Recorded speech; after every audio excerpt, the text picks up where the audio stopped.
Vivía en soledad, sin amor ni esperanza, sin imaginar que aquel guerrero apache indomable irrumpiría en su rancho para amarla y regalarle una segunda oportunidad en el amor. Hola, mi querido amigo. Soy Ricardo Rodríguez, el narrador de Sueños y Destinos. Antes de comenzar, te invito a suscribirte a nuestro canal y cuéntame, ¿desde qué ciudad nos estás viendo? Un fuerte abrazo y disfruta la historia. En las tierras secas de San Lorenzo, donde el viento arrastraba recuerdos como polvo entre los mezquites, vivía María del Sol en una soledad que había elegido como única compañía posible. Su casa de adobe, marcada por cicatrices negras que el tiempo no había logrado borrar, se alzaba contra el horizonte como un testimonio silencioso de lo que el fuego puede arrebatar en una sola noche. Hacía 3 años que el incendio había devorado no solo las vigas de madera y los muros de la alcoba, sino también a Esperanza, su hija de apenas 5 años, y a Tomás, su esposo. María había sobrevivido porque esa noche había salido al corral a atender una yegua enferma. Al regresar, encontró solo cenizas donde antes había risas y brazos que la esperaban. Desde entonces, María del Sol se movía por la vida como quien camina entre fantasmas. Sus días seguían un ritmo implacable que había construido para no pensar, para no recordar, para no sentir. Al amanecer, alimentaba a los animales con la precisión de quien realiza un ritual sagrado. Las gallinas, la cabra Ramira, los 2 cerdos que gruñían en su corral de adobe. Cada gesto era calculado. Cada movimiento tenía su lugar exacto en el orden que había impuesto sobre el caos de su dolor. Barría el patio con movimientos lentos, como si cada pasada de la escoba pudiera borrar algo más que la tierra. Preparaba el pan en silencio, amasando la harina con manos que recordaban haber acariciado cabellos infantiles, pero que ahora solo conocían el trabajo. Su rostro, que una vez había irradiado la calidez que su nombre prometía, se había endurecido en una máscara de contención que mantenía a raya tanto a las lágrimas como a los recuerdos. Las mujeres del pueblo la observaban con una mezcla de lástima y temor cuando bajaba los sábados al mercado de Jacona. «Miren a la viuda del sol», susurraban. «Dicen que ya no habla con nadie, que se ha vuelto medio loca de tanto silencio», pero María escuchaba sus murmullos como quien oye lluvia lejana. Las palabras de otros pertenecían a un mundo del que ella se había retirado voluntariamente. Su casa, que antes había sido un hogar lleno de luz y voces, ahora era un refugio construido con rutinas inflexibles.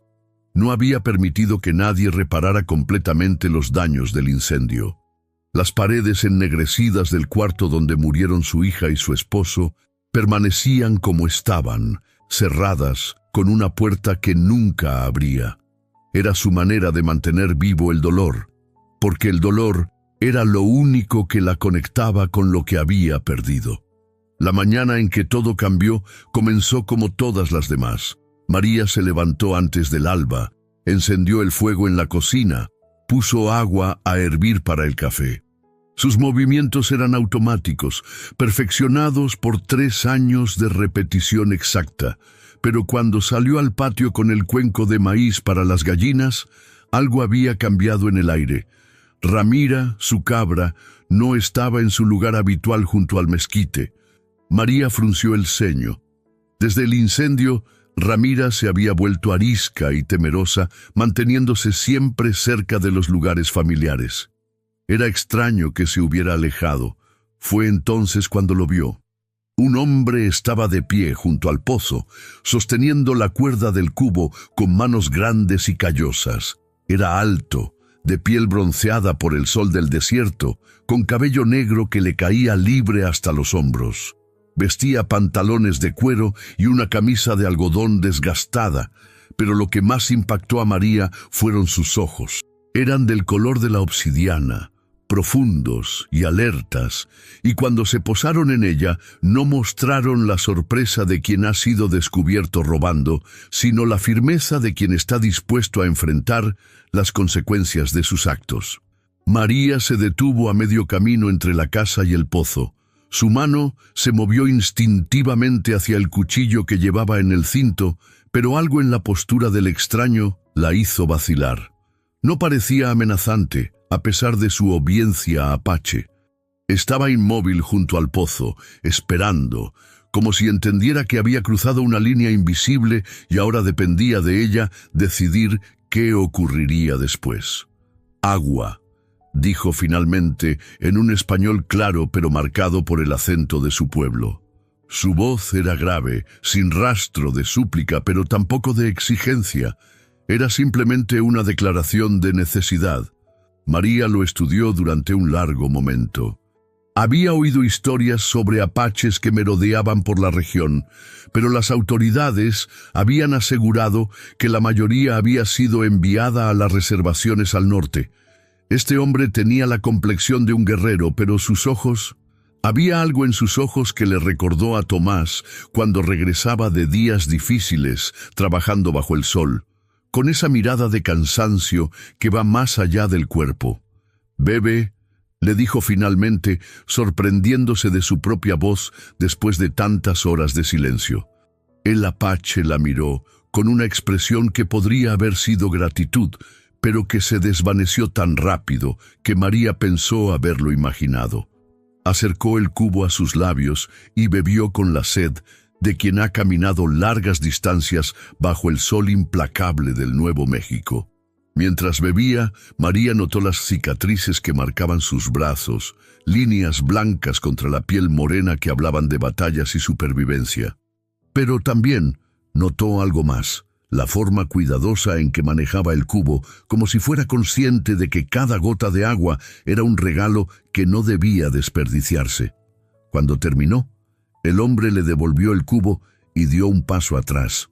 No se marchó, pero mantuvo una distancia respetuosa. María se dio cuenta de que estaba esperando algún tipo de permiso o despedida. «¿De dónde vienes?», le preguntó, aunque no estaba segura de por qué lo hacía. «Del norte», respondió él. «Mi pueblo ya no es mi pueblo».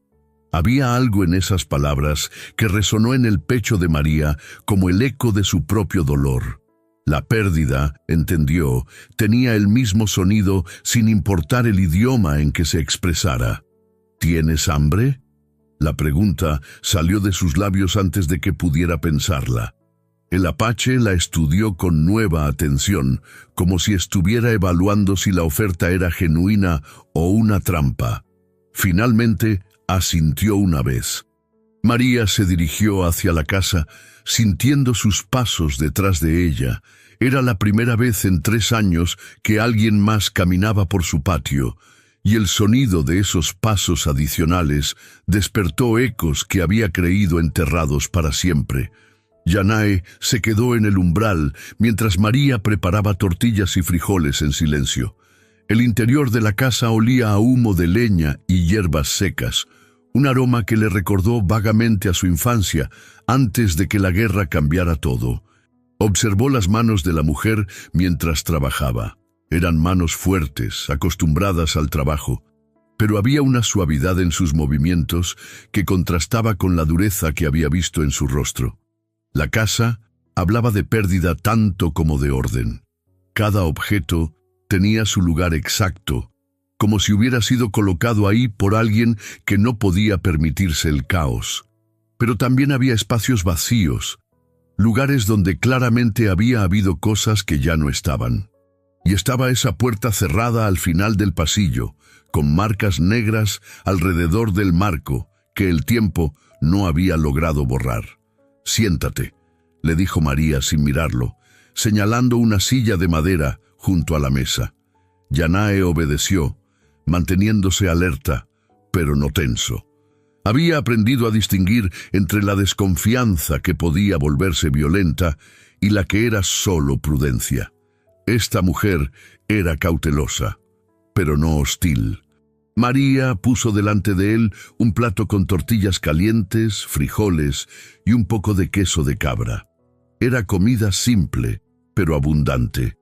Yanae comió despacio, saboreando cada bocado, no solo por el hambre, sino por la extrañeza de estar sentado a una mesa después de meses de comer lo que podía encontrar en el camino.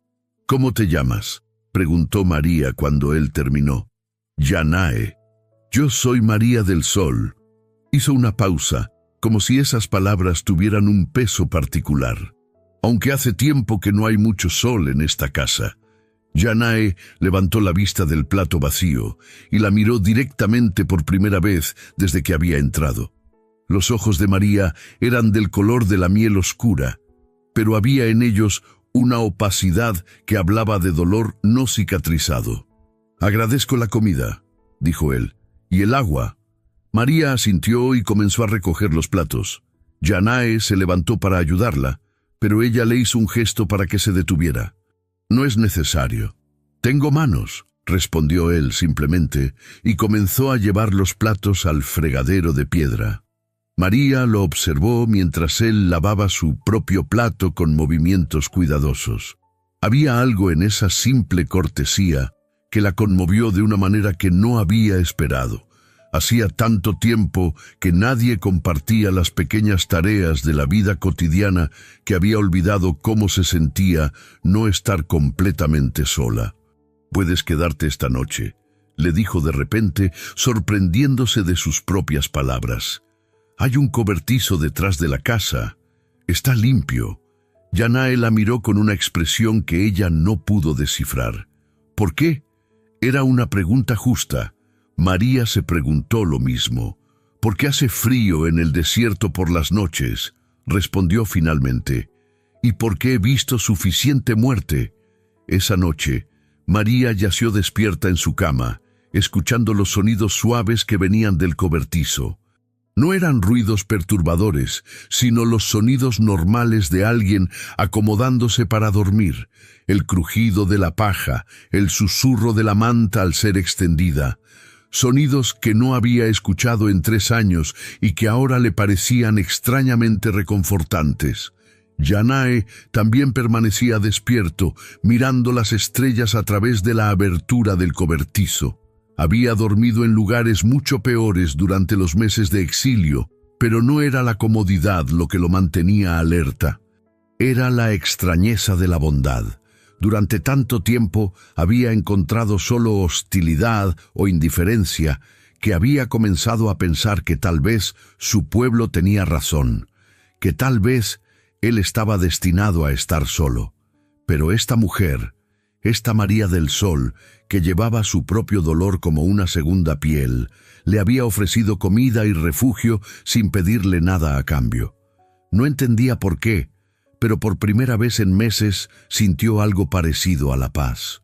Al amanecer, Yanae se levantó antes que María y salió a inspeccionar la propiedad. No era curiosidad ociosa, sino el instinto del guerrero que evalúa su entorno. La cerca que rodeaba el corral de los cerdos estaba dañada en varios lugares. Algunas tablas del cobertizo estaban sueltas. El pozo necesitaba que le ajustaran la polea. Cuando María salió de la casa con su cuenco de maíz para las gallinas, lo encontró reparando la cerca con herramientas que había encontrado en el cobertizo. «No te pedí que hicieras eso», le dijo, pero su tono no era de reproche. «Un lugar se cuida con manos», respondió Yanae sin dejar de trabajar. «Recibí comida y techo. Mis manos pueden dar a cambio». María lo observó trabajar durante un momento. Sus movimientos eran eficientes, precisos. Era claro que sabía lo que hacía. «La polea del pozo también está suelta», comentó finalmente. Yanae asintió. «La veo. La arreglaré después de la cerca». Y así comenzó un patrón que ninguno de los dos había planeado, pero que ambos aceptaron sin discusión. Yanae trabajaba en las reparaciones que la propiedad necesitaba. María preparaba comida suficiente para 2. Hablaban poco, pero había un entendimiento tácito entre ellos, como si ambos hubieran encontrado algo que no sabían que estaban buscando. Al tercer día, mientras Yanae reparaba el techo del gallinero, Ramira se acercó a él. La cabra había evitado todo contacto humano desde el incendio, manteniéndose siempre a distancia, incluso de María. Pero algo en la quietud de Yanae la atraía. María, que estaba tendiendo ropa en el patio, se detuvo a observar. Yanae había notado a la cabra, pero no hizo ningún movimiento para acercarse a ella. Simplemente continuó con su trabajo, permitiendo que fuera Ramira quien decidiera el grado de proximidad. Lentamente, la cabra se acercó más. Olisqueó las herramientas de Yanae, luego se recostó a la sombra junto a donde él trabajaba. Era la primera vez en 3 años que Ramira se acercaba voluntariamente a un ser humano. María sintió que algo se movía en su pecho, una emoción que no había experimentado en mucho tiempo. Era como si Yanae hubiera logrado algo que ella había intentado durante años sin éxito. Ver a Ramira tranquila y confiada junto a este extraño despertó en ella un recuerdo doloroso, pero también hermoso. Esperanza, su hija, había intentado durante meses ganarse la confianza de Ramira cuando era solo una cabrita. Había sido su proyecto especial, alimentarla con biberón y hablarle en susurros suaves. Esa noche, mientras cenaban en un silencio que se había vuelto cómodo en lugar de tenso, María habló de Ramira por primera vez en años. «Era de mi hija», dijo sin preámbulo. «Ramira, la encontré cuando era apenas una cría, abandonada por su madre. Esperanza la cuidó como si fuera su bebé». Yanae levantó la vista de su plato, atento pero sin presionar. Después del incendio, Ramira no dejaba que nadie se acercara, ni siquiera yo. María hizo una pausa, removiendo los frijoles en su plato. «Hasta hoy, los animales sienten el dolor», dijo Yanae suavemente, «y sienten cuando alguien entiende». María lo miró. «¿Tú entiendes?» Yanae dejó su cuchara y se recostó en la silla. «Perdí a mi familia también, no al fuego, sino a la guerra. Mi esposa, mi hijo pequeño. Los soldados mexicanos llegaron al campamento mientras yo estaba cazando». Las palabras cayeron entre ellos como piedras en agua quieta. María sintió que el dolor de este hombre se extendía hacia ella como ondas, encontrándose con su propio dolor en algún lugar intermedio. «¿Por eso te exiliaron?» «Me exiliaron porque maté a esos soldados, pero mi pueblo dijo que la venganza me había vuelto demasiado peligroso para estar con otros, que necesitaba encontrar la paz antes de poder regresar». Yanae miró hacia la puerta cerrada al final del pasillo. «Pero la paz es difícil de encontrar cuando duele demasiado dejar ir el dolor». María siguió su mirada hacia la puerta cerrada. «Sí», susurró. «Es difícil». Las semanas pasaron y el arreglo tácito entre María y Yanae se asentó en una rutina que parecía natural, como si hubieran vivido así durante años en lugar de días. Él trabajaba en las reparaciones interminables que toda propiedad rural requiere. Ella mantenía la casa y preparaba las comidas. Hablaban poco, pero el silencio entre ellos había perdido su dureza inicial. María comenzó a permitirse pequeños cambios en su rutina rígida. Algunas mañanas se quedaba unos minutos extra observando a Yanae trabajar, notando la paciencia con que trataba no solo a los animales, sino a las herramientas, a la madera, incluso a las piedras que usaba para reparar los muros. Había algo casi ceremonial en la forma en que abordaba cada tarea, como si entendiera que arreglar cosas rotas era una forma de oración. Una tarde de noviembre, mientras María molía maíz en el metate del patio, vio una figura pequeña acercándose por el camino polvoriento que llevaba a la casa. Al principio pensó que era un perro extraviado, pero cuando la figura se acercó más, se dio cuenta de que era un niño, Era pequeño, tal vez de 6 o 7 años, con la piel morena y el cabello negro de un apache, pero también había algo en sus rasgos que hablaba de sangre mezclada. Sus ropas estaban desgarradas y sucias, y caminaba con el paso tambaleante de quien ha estado mucho tiempo sin comer. María se levantó del metate, limpiándose las manos en el delantal. El niño se detuvo en el límite de su propiedad, como si entendiera que necesitaba permiso para continuar. «¿Estás perdido?», le preguntó María en español. El niño la miró con ojos grandes y oscuros, pero no respondió. Parecía asustado, pero también desesperadamente hambriento. Yanae apareció desde detrás de la casa, donde había estado reparando una sección de la cerca trasera. Cuando vio al niño, se acercó lentamente, hablando en apache con voz suave. El niño respondió en la misma lengua, sus palabras saliendo atropelladas como si hubiera estado guardando esta historia durante mucho tiempo. María observó el intercambio sin entender las palabras, pero comprendiendo el tono. Era una conversación de reconocimiento de pueblo que encuentra a pueblo en tierra extraña. «Dice que se llama Aiyana», tradujo Yanae finalmente. «Es hijo de una curandera de mi tribu que desapareció el invierno pasado. Ha estado caminando solo durante semanas». María miró al niño, notando los huesos prominentes de sus muñecas, la forma en que sus ojos se desviaban hacia la casa, como si pudiera oler la comida que se cocinaba adentro. «Está hambriento», dijo, aunque era obvio. «Sí». María no necesitó pensar. «Tráelo adentro». Mientras preparaba comida para el niño, María se sorprendió de lo natural que se sentía tener una presencia joven en la casa otra vez. Aiyana comía con la voracidad silenciosa de quien ha conocido el hambre real, pero también con buenos modales que hablaban de una crianza cuidadosa antes de que se encontrara solo en el mundo. «¿Dónde está su familia?», preguntó María mientras el niño comía. Yanae habló con Aiyana en apache, obteniendo una respuesta larga y entrecortada. Su madre era curandera. Cuando comenzaron las redadas del ejército el invierno pasado, ella envió a Aiyana con unos parientes hacia el norte. Pero se separaron durante una tormenta. Ha estado solo desde entonces, buscando a su pueblo.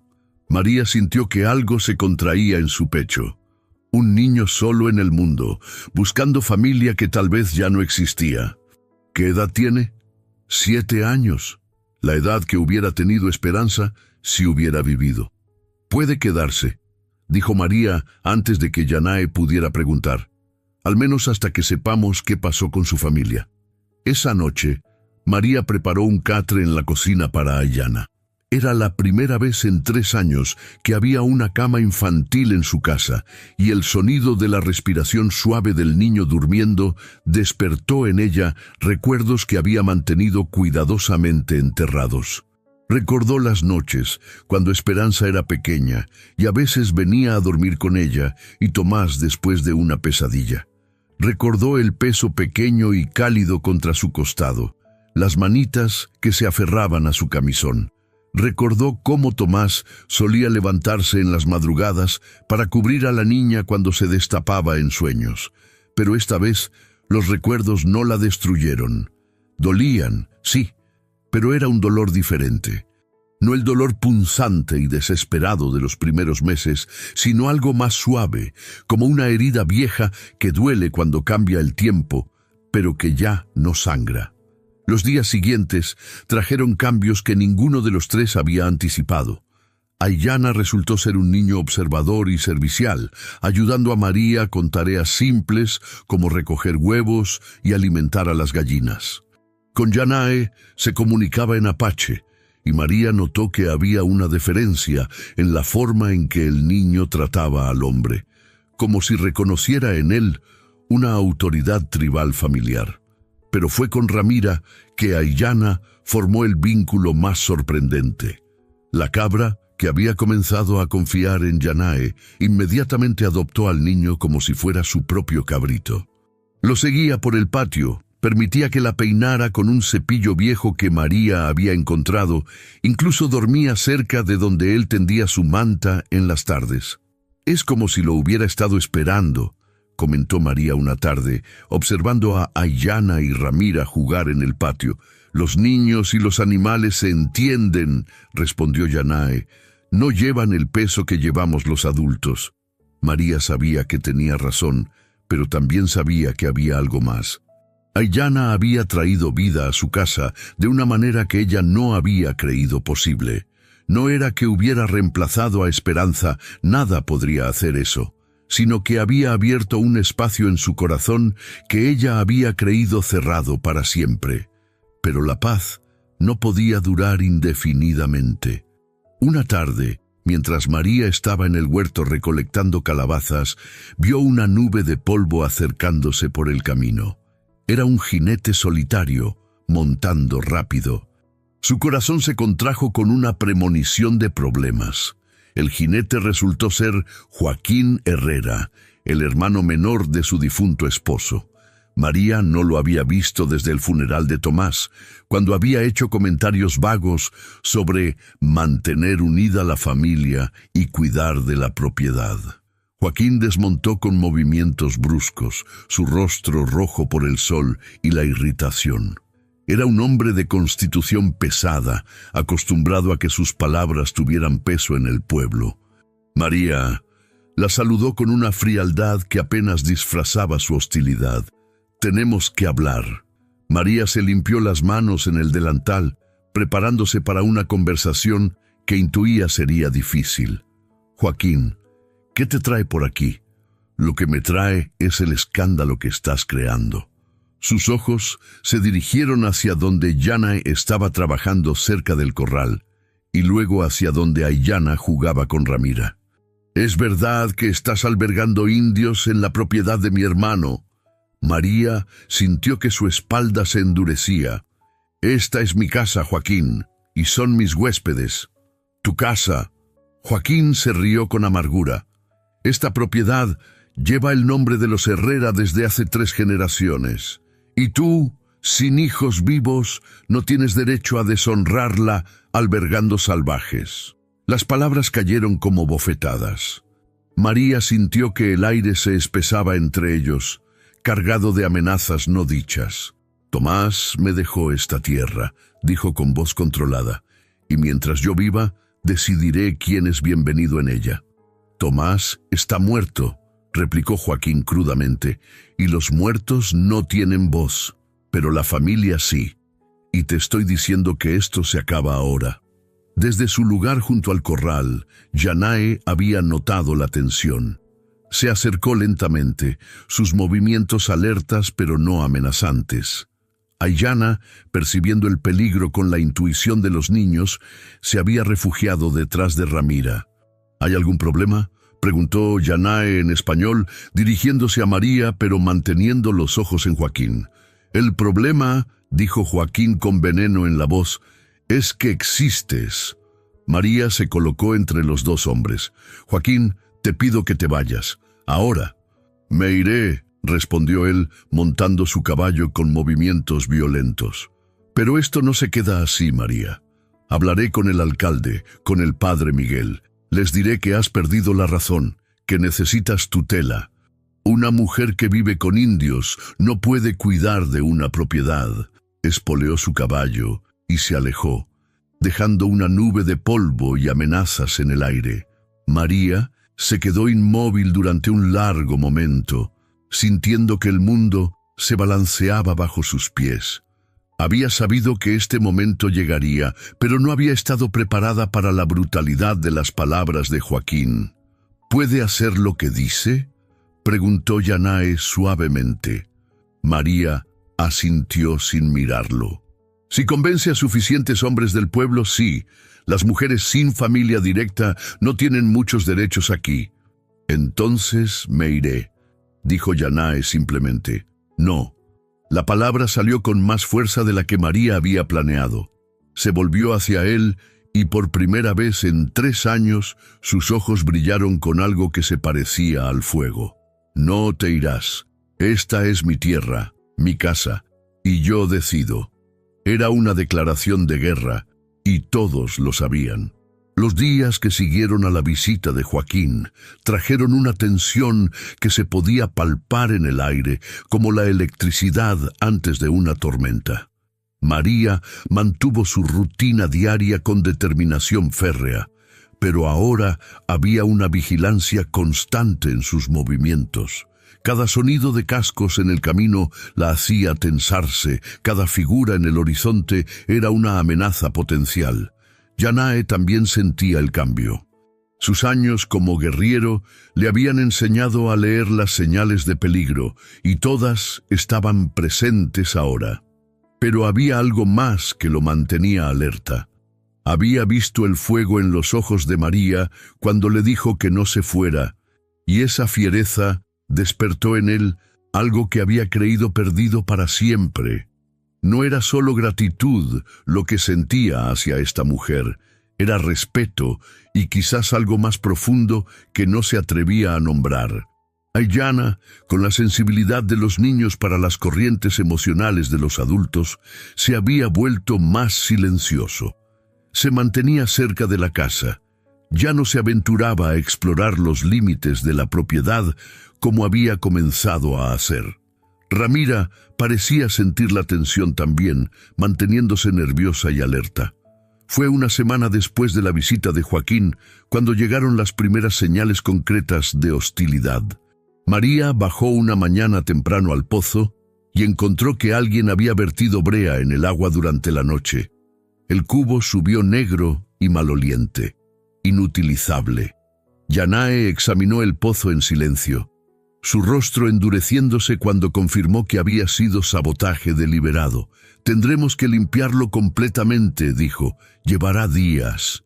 «Lo sé», respondió María, pero su voz no mostraba derrota, sino determinación. «Lo haremos».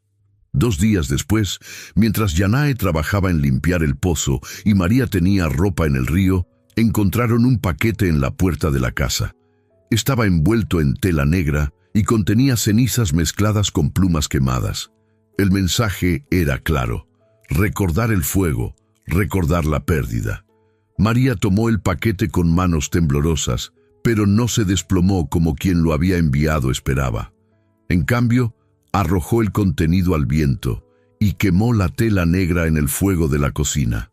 «Creen que pueden asustarme con cenizas», murmuró mientras veía arder la tela, «pero yo vivo con cenizas todos los días». Aiyana observaba estos intercambios con ojos grandes y asustados. Una noche, mientras María le preparaba la cama, el niño le habló en su español entrecortado. «¿Vamos a tener que irnos?» María se sentó en el borde del catre, alisando la manta con manos cuidadosas. «¿Quieres irte?» Aiyana negó con la cabeza vigorosamente. «Aquí está bien. Ramira está aquí. Yanae está aquí. Tú estás aquí. Entonces nos quedaremos», le dijo María, sorprendiéndose de la firmeza en su propia voz. «Esta es nuestra casa». Pero el cerco se estrechaba. Durante las siguientes semanas, María notó las miradas hostiles cuando iba al mercado en Jacona. Las conversaciones se detenían cuando se acercaba, se reanudaban en susurros cuando pasaba. Algunos comerciantes comenzaron a negarle servicio o a cobrarle precios exorbitantes. Una tarde de diciembre, mientras María negociaba por harina con un comerciante particularmente hostil, escuchó una conversación que la heló hasta los huesos. «El padre Miguel dice que es nuestro deber cristiano intervenir», susurraba una mujer. «Una viuda que vive en pecado con un salvaje no puede seguir deshonrando a nuestro pueblo». «Y el niño», añadía otra voz, «un niño indio criándose sin supervisión cristiana. Es nuestra obligación salvarlo de esa influencia». María comprendió entonces que no solo estaban amenazando su derecho a vivir como eligiera, sino que planeaban quitarle a Aiyana también. La idea de perder a otro niño, de ver cómo se llevaban a este pequeño que había comenzado a sanar heridas que ella creía imposibles de curar, le dio una fuerza que no sabía que poseía. Esa noche, después de que Aiyana se hubiera dormido, María y Yanae se sentaron junto al fuego de la cocina. La conversación que habían estado evitando finalmente tenía que suceder. «Se están organizando», dijo María sin preámbulos. «Van a venir por nosotros, por ti, por Aiyana». Yanae asintió. Ya lo había visto en los rastros alrededor de la propiedad, las señales de exploración que hombres menos cuidadosos habrían pasado por alto. «Puedo partir mañana», dijo. «Llevarme al niño. Encontrar a mi pueblo, ver si puede vivir allí. ¿Es eso lo que quieres?» Yanae estudió las llamas durante un largo momento. «Lo que quiero ya no importa. Lo que importa es mantener seguros a los que no pueden defenderse. Aiyana puede defenderse aquí, conmigo. Y si no pueden quitarte al niño, pero pueden quitarte la tierra, si Joaquín consigue que te declaren incompetente». María había pensado en eso también. Las leyes de la región no favorecían a las mujeres que desafiaban las normas sociales, especialmente mujeres sin familia poderosa que las respaldara. «Entonces lucharemos», dijo finalmente. Yanae la miró con una expresión que ella no pudo interpretar completamente. «¿Por qué?». Era una pregunta justa y María se tomó tiempo para considerarla. «Porque esta tierra tiene las cenizas de mi familia. Porque Aiyana necesita un hogar, no otra huida. Y porque…» Se detuvo, sorprendida por lo que estaba a punto de decir. «Porque por primera vez en 3 años no me siento completamente sola». Las palabras cayeron entre ellos como una confesión. Yanae la recibió en silencio, pero algo en su postura se relajó, como si hubiera estado conteniendo la respiración. «Mi pueblo dice que cuando 2 personas comparten dolor, pueden crear fuerza», dijo finalmente. «Pero también dice que esa fuerza viene con precio». «Todo tiene precio», respondió María. «La pregunta es si estamos dispuestos a pagarlo». 2 días después, el precio comenzó a cobrarse. María regresaba del huerto cuando vio humo elevándose desde el corral de las gallinas.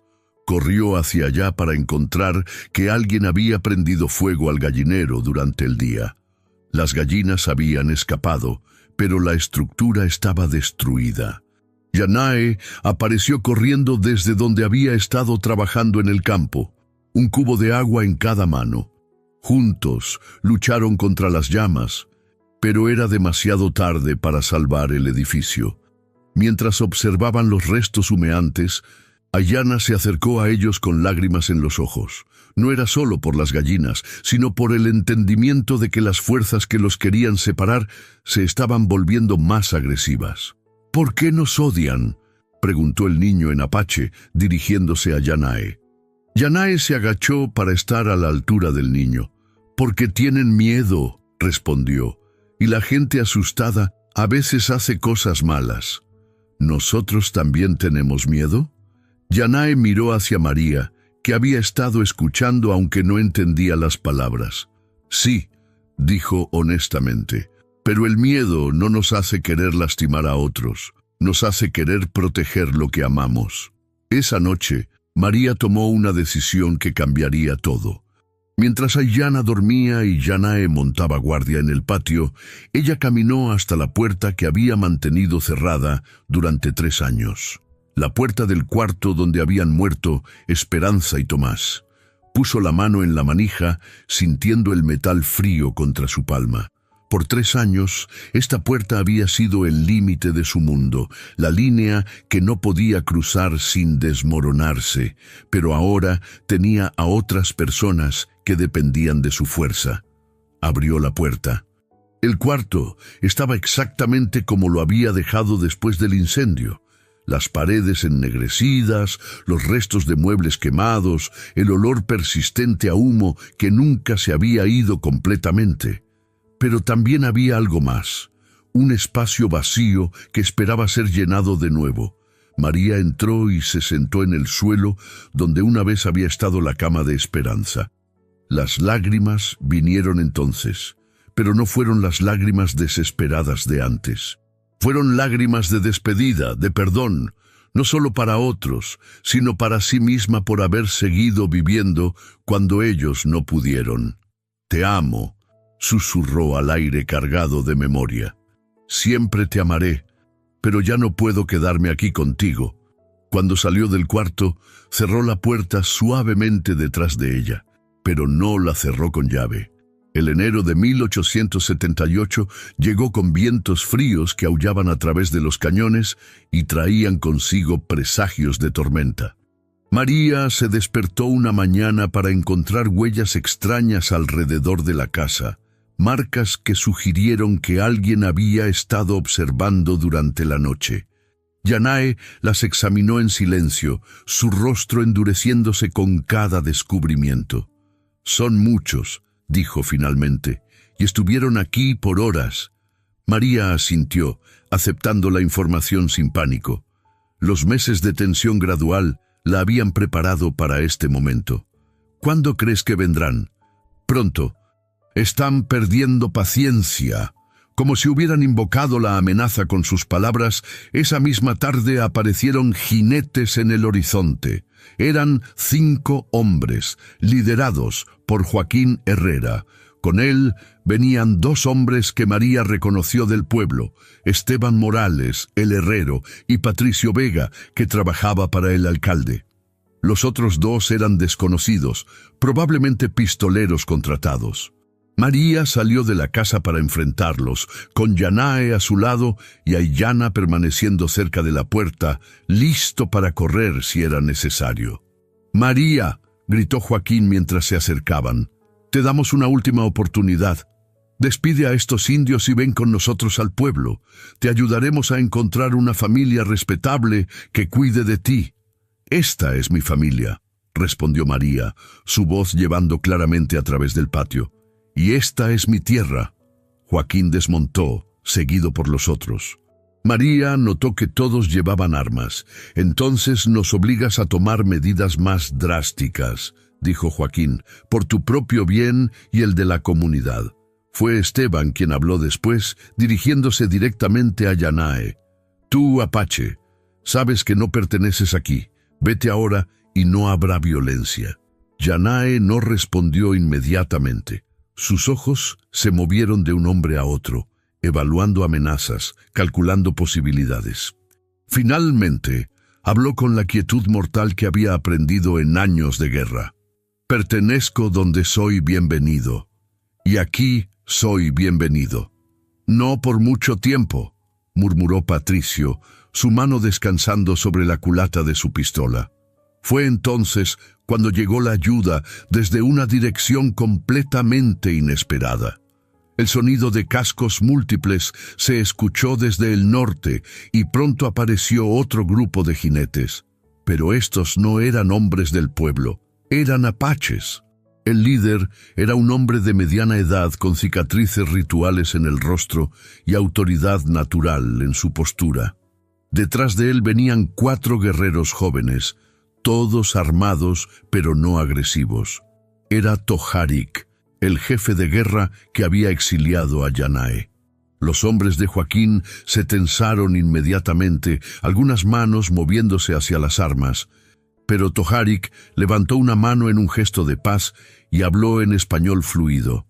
«Vengo a buscar lo que es mío», dijo, su mirada fija en Yanae. «El exilio ha durado suficiente tiempo». Yanae se adelantó separándose ligeramente de María. «Tojarik, Yanae». Los 2 hombres se estudiaron durante un momento cargado de historia. «Tu pueblo te necesita. Las redadas del ejército se han intensificado. Necesitamos todos los guerreros». «Mi lugar ya no está con la tribu», respondió Yanae.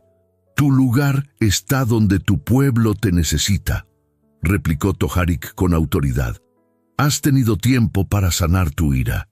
Ahora ven a casa». María sintió que el mundo se balanceaba bajo sus pies. No había anticipado esto, no había preparado su corazón para la posibilidad de que Yanae fuera reclamado no por enemigos, sino por su propia gente. Joaquín, viendo una oportunidad en la confusión, habló. «Perfecto. El indio se va con los suyos. Nosotros nos llevamos a la mujer y al niño. Problema resuelto. Nadie se lleva a nadie, dijo María, encontrando su voz. Yanae, ¿es cierto que tu pueblo te necesita?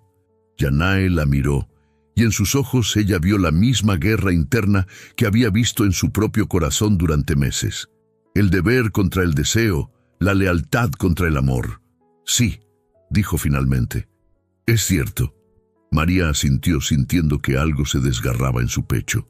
Entonces, debes ir. María, comenzó Yanae. Debes ir, repitió ella con más firmeza.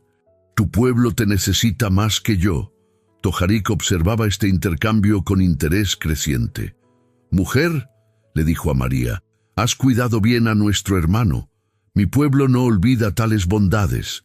He hecho lo que cualquier persona decente haría, respondió María. No, dijo Toharik con una sonrisa leve. Has hecho lo que pocas personas se atreverían a hacer, y por eso mi pueblo te ofrece protección. Si estos hombres te molestan, enfrentarán la ira de los apaches. La amenaza implícita no pasó desapercibida para los hombres de Joaquín. Patricio y Esteban intercambiaron miradas nerviosas. Enfrentar a una viuda solitaria era una cosa. Enfrentar la venganza apache era algo completamente diferente. Esto no termina aquí, murmuró Joaquín, pero ya no había convicción en su voz. Sí termina, dijo Toharik con finalidad. Esta mujer está bajo la protección de mi tribu. El niño también. Cualquiera que los moleste se las verá conmigo. Mientras los hombres del pueblo se retiraban con amenazas vacías, murmurantes, María se volvió hacia Yanae. Sabía que esta era la despedida, pero no había preparado palabras para este momento. Cuidarás bien a Ayana, dijo Yanae, no como pregunta, sino como declaración de fe. Sí, y cuidarás de ti misma. Sí. Yanae se acercó a ella, y por un momento María pensó que podría tocarla, tal vez tomar su mano en despedida. Pero él se detuvo apenas fuera del alcance del contacto. Gracias, dijo simplemente. Por todo. Gracias, respondió ella, por ayudarme a recordar que podía seguir viviendo.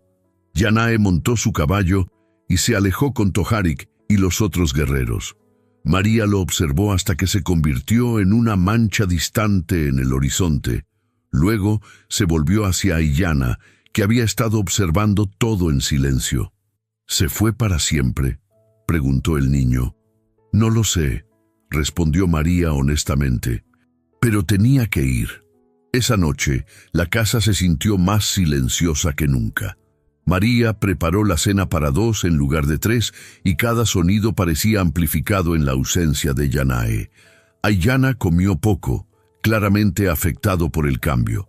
Pero cuando llegó la hora de dormir, el niño no se dirigió a su catre en la cocina. En cambio, se quedó parado junto a María, mirándola con ojos inciertos. ¿Puedo dormir contigo esta noche?, preguntó. Tengo miedo. María sintió que su corazón se contraía. Sí, dijo suavemente, puedes. Mientras Ayana se acurrucaba contra su lado, María se dio cuenta de que tal vez la partida de Yanae no había sido solo una pérdida. Había sido también una oportunidad para que ella y el niño se acercaran de maneras que la presencia del hombre había impedido. Habían perdido algo, sí, pero también habían ganado algo. La certeza de que podían protegerse mutuamente, de que eran familia no por sangre, sino por elección. Los meses que siguieron a la partida de Yanae trajeron una paz diferente a la propiedad de María. No era la paz vacía del aislamiento que había conocido después del incendio, sino algo más rico y complejo. Era la paz de quien ha enfrentado la tormenta y descubierto que podía resistir. Ayana se adaptó a la ausencia de Yanae con la resistencia natural de los niños, pero María notó cambios en él. Había asumido algunas de las tareas que Yanae había realizado. alimentando a los animales y manteniendo pequeñas reparaciones con la seriedad de alguien mayor que sus años, y había comenzado a hablar más en español, como si entendiera que este era ahora su idioma de hogar. La protección prometida por Tojarek resultó real y efectiva. Los hombres del pueblo, enfrentados con la posibilidad de represalias apaches, perdieron su entusiasmo por molestar a María. Joaquín hizo algunas amenazas más durante las siguientes semanas, pero eran vacías y todos lo sabían. Más importante aún, María había encontrado una fuerza en sí misma que no sabía que poseía. La confrontación la había obligado a defender no solo su derecho a vivir como eligiera, sino también su derecho a amar sin pedir permiso a nadie. Una tarde de marzo, mientras María plantaba verduras en el huerto y Aiyana jugaba con Ramira en el patio, escucharon el sonido familiar de cascos acercándose. María levantó la vista, someando los ojos contra el sol, y sintió que su corazón se detenía. Era Yanae. Venía solo, montando el mismo caballo que había tenido cuando se fue, pero había algo diferente en él. Parecía más delgado, marcado por nuevas cicatrices que hablaban de batallas recientes. Pero en sus ojos había una quietud que no había estado allí antes. Aiyana fue el primero en correr hacia él, gritando su nombre en apache. Yanae desmontó y levantó al niño en brazos, hablándole en su lengua nativa con voz suave. María se acercó más lentamente, limpiándose las manos en el delantal, preparándose para cualquier cosa excepto para la esperanza que sentía crecer en su pecho. «Regresaste», dijo cuando estuvo lo suficientemente cerca. «Regresé», confirmó él bajando a Aiyana pero manteniendo una mano en el hombro del niño. «¿Tu pueblo?» «Mi pueblo está seguro por ahora. Las redadas han cesado, al menos temporalmente». Yanae hizo una pausa, estudiando su rostro. «Pero eso no es por lo que regresé». María esperó, no confiando en su voz. «Regresé porque Tojarek me dijo algo antes de que me fuera con él. Me dijo que un guerrero que ha encontrado donde pertenece debe tener la sabiduría de quedarse allí». «¿Y dónde perteneces?» Yanae miró alrededor del patio, hacia la casa que había ayudado a reparar, hacia los animales que había cuidado, hacia el niño que ahora se aferraba a su pierna. Finalmente sus ojos se posaron en María. «Aquí», dijo simplemente, «si todavía me quieres». Las palabras cayeron entre ellos como semillas en tierra preparada. María sintió que algo florecía en su pecho, algo que había estado dormido durante mucho tiempo. «Te quiero», dijo, y al decir las palabras se dio cuenta de que eran verdad en más de una manera. No solo lo quería allí, sino que lo quería a él, a este hombre que había llegado como extraño y se había convertido en algo que no tenía nombre, pero que era esencial para su felicidad. Esa noche, después de que Aiyana se hubiera dormido, María y Yanae se sentaron en el patio bajo las estrellas. Entre ellos había una conversación que necesitaba suceder, palabras que habían estado esperando el momento correcto. «Cuando te fuiste», comenzó María, «pensé que había perdido otra vez a alguien importante para mí. Y cuando me fui», respondió Yanae, «me di cuenta de que había encontrado algo que no sabía que estaba buscando». «¿Qué?» «Un hogar, no solo un lugar para dormir, sino un lugar donde pertenezco, donde soy necesario no como guerrero, sino como hombre». María asintió, entendiendo. «Después del incendio, pensé que nunca podría tener familia otra vez, que había usado mi cuota de amor y felicidad. ¿Y ahora? Ahora pienso que tal vez el amor no tiene cuotas. Tal vez solo necesitas estar dispuesta a arriesgarte otra vez». Yanae extendió su mano hacia ella, y después de un momento de vacilación, María la tomó. Sus dedos se entrelazaron con naturalidad, como si hubieran estado esperando este momento durante meses. «Quiero quedarme», dijo él, «no como huésped, sino como familia. como esposo, si me quieres». María sintió lágrimas subir a sus ojos, pero no eran lágrimas de dolor, sino de una alegría que había creído imposible. «Sí», susurró, «te quiero». Se besaron entonces, suavemente, como dos personas que habían esperado mucho tiempo para encontrar este momento. Y en ese beso había la promesa de nuevos comienzos, de amor que crece no a pesar del dolor, sino a través de él. Los meses que siguieron trajeron cambios que transformaron no solo la casa, sino a las personas que vivían en ella. Yanae y María se casaron en una ceremonia pequeña oficiada por Tojarик, según las tradiciones apaches, con Aiyana como único testigo. No fue reconocido por la Iglesia Católica, pero para ellos tenía más significado que cualquier documento oficial. Trabajaron juntos para expandir el huerto, reparar completamente la casa y construir nuevos corrales. Aiyana los ayudaba con entusiasmo, claramente feliz de tener una familia completa otra vez. Una tarde de agosto, mientras trabajaban en el jardín, María tomó una decisión que sorprendió incluso a ella misma. Se dirigió a la parte de la propiedad donde el incendio había comenzado, donde la tierra había permanecido quemada y estéril durante años. «¿Qué hacemos aquí?», preguntó Yanae, siguiéndola. «Vamos a plantar algo», respondió María, arrodillándose para tocar la tierra negra. «Algo hermoso». Trabajaron juntos para preparar el suelo, Yanae removiendo la tierra endurecida, mientras María y Aiyana seleccionaban semillas. Finalmente, María eligió girasoles, flores que seguían el sol y crecían altas y fuertes, incluso en tierra difícil. Mientras plantaban las semillas donde una vez había estado el cuarto de Esperanza y Tomás, María sintió que estaba haciendo algo más que jardinería. Estaba plantando la promesa de que la vida podía florecer después de la destrucción, de que el amor podía crecer en lugares que habían conocido solo dolor.